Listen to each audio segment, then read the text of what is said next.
ಅಂತ ಹೇಳಿ ಸೆಕ್ಯುಲರ್ ಟರ್ಮ್ಗಳಲ್ಲಿ ಹೋಗಿ ಇವತ್ತು IAS ನಲ್ಲಿ ಸೆಕ್ಸ್ ಸ್ಲೇವ್ಗಳಾಗಿ ಕಳೆದು ಹೋಗಿರುವಂತಹ ಸಾವಿರಾರು ಹೆಣ್ಣು ಮಕ್ಕಳಿಗೆ ಶ್ರದ್ಧಾಂಜಲಿಯೊಂದಿಗೆ ನಂದೊಂದು 2-3 ಮಾತು ಹೇಳ್ತೇನೆ. ಇದು ಸೊಲ್ಯೂಷನ್ ಅಂತ ಯೋಚನೆ ಮಾಡಿ. ಅಥವಾ ನಮ್ಮ ಸಮಾಜದಲ್ಲಿ ಬುದ್ಧಿವಾದ ಹೇಳುವಂಥದ್ದು ಯಾವತ್ತೂ ನಡೆಯೋದಿಲ್ಲ. ಯಾಕಂದ್ರೆ ನಮ್ಮದು ದೇಶ ಡೆಮೋಕ್ರಸಿ.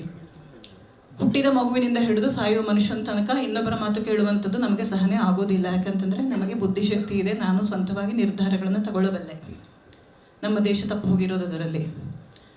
ಸಮಾಜದ ಮಾತನ್ನು ಕೇಳುವಂಥದ್ದಾಗಲಿ, ಫ್ಯಾಮಿಲಿಯ ಧ್ವನಿಯನ್ನು ಗಮನಿಸುವಂಥದ್ದಾಗಲಿ ನಾವು ನಮ್ಮ ಮಕ್ಕಳಲ್ಲಿ ಬೆಳೆಸ್ತಾ ಇಲ್ಲ.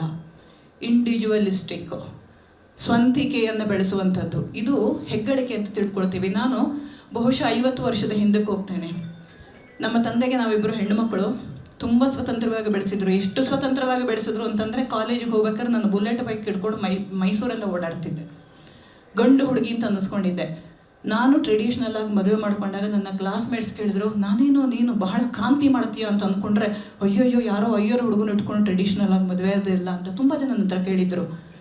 ನನ್ನ ಸ್ವಾತಂತ್ರ್ಯದ ಪರಿಕಲ್ಪನೆ ನನ್ನ ದೇಹವನ್ನು ಕೆಡಿಸ್ಕೊಂಡು ಕ್ರಾಂತಿ ಮಾಡೋದಲ್ಲ, ನನ್ನ ಫ್ಯಾಮಿಲಿಯನ್ನು ಕೆಡಿಸ್ಕೊಂಡು ಬೇಜವಾಬ್ದಾರಿಯಿಂದ ನಡ್ಕೊಳ್ಳೋದಲ್ಲ ಅನ್ನುವಂಥ ಒಂದು ಸಣ್ಣ ಪ್ರಜ್ಞೆ ನನ್ನ ಫ್ಯಾಮಿಲಿ ನನಗೆ ಕೊಟ್ಟಿತ್ತು. ಮೊಟ್ಟ ಮೊದಲನೇದಾಗಿ ಪೇರೆಂಟ್ಸ್ ಯಾರಿದ್ದಾರೆ ನನಗೆ ಗೊತ್ತಿಲ್ಲ, ಇಲ್ಲಿ ಸಣ್ಣ ಮಕ್ಕಳನ್ನ ಯಾರು ಬೆಳೆಸ್ತೀರಿ ನಾವು ಗೊತ್ತಿಲ್ಲ, ಹೀಗೆ ಬುದ್ಧಿವಾದ ಹೇಳಿ ಹಾಗೆ ಬುದ್ಧಿವಾದ ಹೇಳಿ ಅಂತ ಯಾವುದನ್ನು ಹೇಳಿದ್ರು ಹೆಣ್ಣು ಮಕ್ಕಳು ಈಗಿನ ಕಾಲದಲ್ಲಿ ಕೇಳಿಸ್ಕೊಳ್ಳಲ್ಲ, ಗಂಡು ಮಕ್ಕಳು ಕೇಳಿಸ್ಕೊಳ್ಳೋದು. ಅದನ್ನು ಬಿಟ್ಟುಬಿಡಿ. ನಾವು ಬೆಳೆಸಬೇಕಾಗಿದ್ದು ತುಂಬ ಸೂಕ್ಷ್ಮವಾದ ಒಂದು ವಿಷಯವನ್ನು ಒಬ್ಸರ್ವ್ ಮಾಡಿ. ಇಡೀ ಪ್ರಕ್ರಿಯೆಯಲ್ಲಿ ಹಾಳಾಗುವಂಥದ್ದು ಹೆಣ್ಣು ಮಗು. ಯಾಕೆ ಅಂದರೆ ಹೆಣ್ಣು ಮಗುವಿನ ದೇಹ ವಲ್ನರೇಬಲ್. ತುಂಬ ಕೆಟ್ಟ ಅನುಭವದ ಒಂದು ಎಕ್ಸಾಂಪಲ್ ನಿಮಗೆ ಕೊಡ್ತೀನಿ. ಚಕ್ರವರ್ತಿಯವರೇ ಹೇಳಿದ್ದಕ್ಕಿಂತ ಇನ್ನೂ ಮನಸ್ಸಿಗೆ ನೋವಾಗುವಂಥ ಒಂದು ಉದಾಹರಣೆಯನ್ನು ನಮಗೆ ಕೊಡ್ತೀವಿ. ಹೆಣ್ಣು ಮಕ್ಕಳ ಸ್ವಾತಂತ್ರ್ಯ ಇರ್ಬೋದು, ಇದು ವೈಯಕ್ತಿಕ ಆಯ್ಕೆ ಇರ್ಬೋದು, ಏನು ಬೇಕಾದರೂ ಮಾಡಿದ್ರು. ಈಗ ಕಾನೂನಿನ ಪರ್ಮಿಷನ್ ಬೇರೆ ಬಂದಿದೆ, ಅಬಾರ್ಷನ್ ಮಾಡಿಸ್ಕೋಬೋದು ಅಂತ ಹೇಳಿ. ನಾನು ದಯವಿಟ್ಟು ತಪ್ಪು ತಿಳ್ಕೊಬೇಡಿ. ಈ ವಿಚಾರಕ್ಕೂ ಲವ್ ಜಿಹಾದಿಗೂ ನೇರ ಸಂಬಂಧ ಇದೆ. ಇದು ಲೈಂಗಿಕತೆ.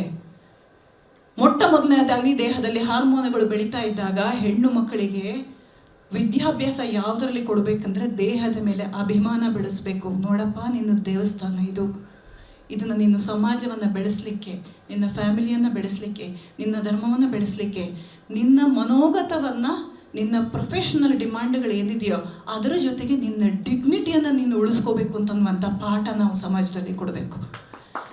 ದೇಹದ ಮೇಲಿನ ಡಿಗ್ನಿಟಿ ಇದೆಯಲ್ಲ, ಅಭಿಮಾನ ಇದೆಯಲ್ಲ, ಇವತ್ತು ಕೂಡ ಹೇಳ್ತೀನಿ, ಪ್ರತಿಯೊಂದು ವಿಚಾರದಲ್ಲೂ ನಮಗೆ ಸಮಾಜದಲ್ಲಿ ನೋವಾಗೋದು ಯಾವಾಗ, ನಿನ್ನನ್ನು ಚೀತು ಅಂತ ಹೇಳಿದಾಗ. ಆ ಚೀತುವನ್ನು ಹೇಳಿದೆ ನೀನು ಮಾಡೋದೇ ಸರಿ ಅಂತ ನಾವು ಯಾವಾಗ ಜಸ್ಟಿಫೈ ಮಾಡ್ಕೊಂಡು ಹೋಗ್ತೀವಿ, ಇದು ಸರಿ ಅಂತ ಮಗುಗನ್ಸುತ್ತೆ. ಬಟ್ಟೆ ಬಿಚ್ಚೋದು ಸರಿ ಅನಿಸುತ್ತೆ, ವಿಡಿಯೋ ಮಾಡೋದು ಸರಿ ಅನಿಸುತ್ತೆ, ಚಾಟ್ ಮಾಡೋದು ಸರಿ ಅನಿಸುತ್ತೆ, ಯಾವನ್ನ ಆಯ್ಕೆ ಮಾಡೋದು ಸರಿ ಅನಿಸುತ್ತೆ. ಯೋಗ್ಯ ಅಯೋಗ್ಯತೆ ಅಂತ ತಿಳ್ಕೊಳ್ಳುವಷ್ಟು ಆ ಮಗು ಇನ್ನೂ ಬೆಳೆದಿರೋದಿಲ್ಲ. ಆ ಮಾನಸ ಆ ಥರ ಇರುತ್ತೆ. ಪುಟ್ಟ ಮಕ್ಕಳು ಅಟ್ರಾಕ್ಷನ್ ಯಾವುದ್ರಲ್ಲಾಗುತ್ತೆ, ಲೈಂಗಿಕತೆಯ ಮೇಲಾಗುತ್ತೆ.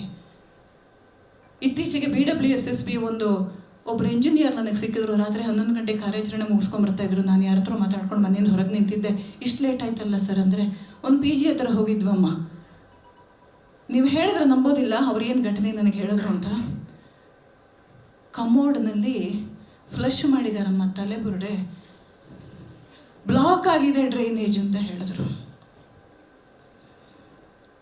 IT ಕಂಪನಿಗಳಲ್ಲಿ ಸ್ವೇಚ್ಛೆಯಿಂದ ನಡೀತಾರೆ. ನಾನು ಹೇಳ್ತಿರೋದು ಹೆಣ್ಣು ಮಕ್ಕಳಿಗೆ ಯಾಕೆ ಈ ಡಿಗ್ನಿಟಿಯ ಅರಿವು ಯಾಕಿಲ್ಲ ಅಂದರೆ, ಡಿಗ್ನಿಟಿ ಮನೆಯಿಂದ ಬರಬೇಕು.